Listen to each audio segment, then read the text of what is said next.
नमस्कार, news room में आप सभी का स्वागत है। गुजरात में विधानसभा चुनाव से पहले कांग्रेस का मुस्लिम प्रेम एक बार फिर सामने आ गया है। गुजरात प्रदेश कांग्रेस अध्यक्ष जगदीश ठाकुर ने कहा है कि देश की संपत्ति पर पहला हक अल्पसंख्यकों का है।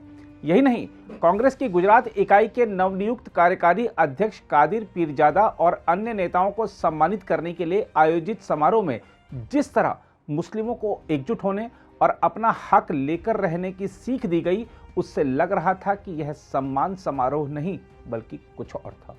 बहरहाल, जगदीश ठाकुर के बयान पर बवाल के बाद विश्व हिंदू परिषद और बजरंग दल ने कांग्रेस दफ्तर के बाहर विरोध प्रदर्शन किया और गुजरात कांग्रेस मुख्यालय के बाहर हज हाउस का पोस्टर लगा दिया। यही नहीं, कांग्रेस कार्यालय के बाहर दीवार पर कालिख भी पोत दी गई। मामला गरमाते देख मौके पर पुलिस पहुंची और स्थिति को काबू में किया। जहां तक जगदीश ठाकुर के बयान की बात है तो आपको बता दें कि कांग्रेस अल्पसंख्यक सम्मेलन में उन्होंने कहा कि देश की संपत्ति पर पहला हक मुसलमानों का है। ડંકાની ચોટ ઉપર આ દેશના પ્રધાનમંત્રી એમ કહેતા હતા કે આ હિન્દુસ્તાનની તિજોરી ઉપર સૌથી પહેલો અધિકાર માઇનોરિટી આ દેશનો કોંગ્રેસનો પ્રધાનમંત્રી ડંકાની ચોટ ઉપર બોલતો એ જ બોલવાથી કેટલું નુકસાન થયું એ પણ કોંગ્રેસને ખબર છે। हम आपको याद दिला दें कि प्रधानमंत्री पद पर रहते हुए डॉक्टर मनमोहन सिंह ने भी लाल किले की प्राचीर से दिए गए अपने भाषण में देश के संसाधनों पर पहला हक अल्पसंख्यकों का बताया था। कांग्रेस यह भूल रही है कि उसकी इसी तुष्टीकरण की राजनीति के चलते पार्टी का सफाया हो रहा है और गुजरात में तो वैसे भी चुनावों के समय ध्रुवीकरण देखा जाता है।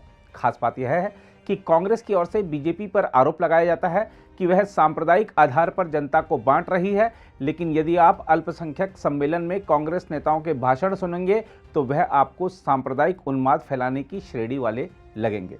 दरअसल कांग्रेस को डर है कि जिस तरह ओवैसी अपनी पार्टी का आधार गुजरात में बढ़ाने में लगे हैं और जिस तरह अरविंद केजरीवाल की आम आदमी पार्टी गुजरात में मजबूत हो रही है, उसको देखते हुए अल्पसंख्यक मतदाता कहीं उससे छिटक ना जाएं। गुजरात में कांग्रेस ने अपनी पिछली गलतियों से भी सबक नहीं लिया है, जिसमें वह चुनाव से ठीक पहले गलतियां करती है और उसकी सजा उसे अगले 5 साल तक विपक्ष में रहने के रूप में मिलती है। जगदीश ठाकुर के विवादित बयान की बात करें तो उन्होंने आने वाले विधानसभा चुनाव में मुसलमानों से कांग्रेस का समर्थन करने की मांग की। उन्होंने यह भी कहा कि वे पार्टी नेतृत्व से मांग करेंगे कि मुसलमानों के लिए घोषणा पत्र अलग से बनाया जाए। गुजरात कांग्रेस अध्यक्ष जगदीश ठाकुर ने कहा कि आप सब जानते हैं कि दंगों से बीजेपी को फायदा हुआ, इसलिए उनके जाल में नहीं फंसना है। उन्होंने मुसलमानों को आश्वस्त किया कि कांग्रेस अल्पसंख्यकों के साथ हमेशा खड़ी रहेगी और अपनी विचारधारा कभी नहीं बदलेगी। उन्होंने मुसलमानों से यह सुनिश्चित करने के लिए कहा कि उनके वोट बटने नहीं चाहिए। गुजरात में कांग्रेस नेताओं ने मुस्लिम समुदाय के सदस्यों से सत्तारूढ़ बीजेपी के कुटिल एजेंडे को हराकर आगामी राज्य चुनाव में पार्टी का समर्थन करने का आग्रह किया। कांग्रेस नेताओं ने अल्पसंख्यक समुदाय से कहा कि वह मैदान में नए प्रवेशकों AIM और आम आदमी पार्टी के प्रचार से गुमराह नहीं हो, क्योंकि ऐसा करने से उसके मत बट जाएंगे और अंततः सत्ताधारी पार्टी को मदद मिलेगी। कांग्रेस नेताओं ने इन दोनों ही पार्टियों को भाजपा की बी टीम बताया है।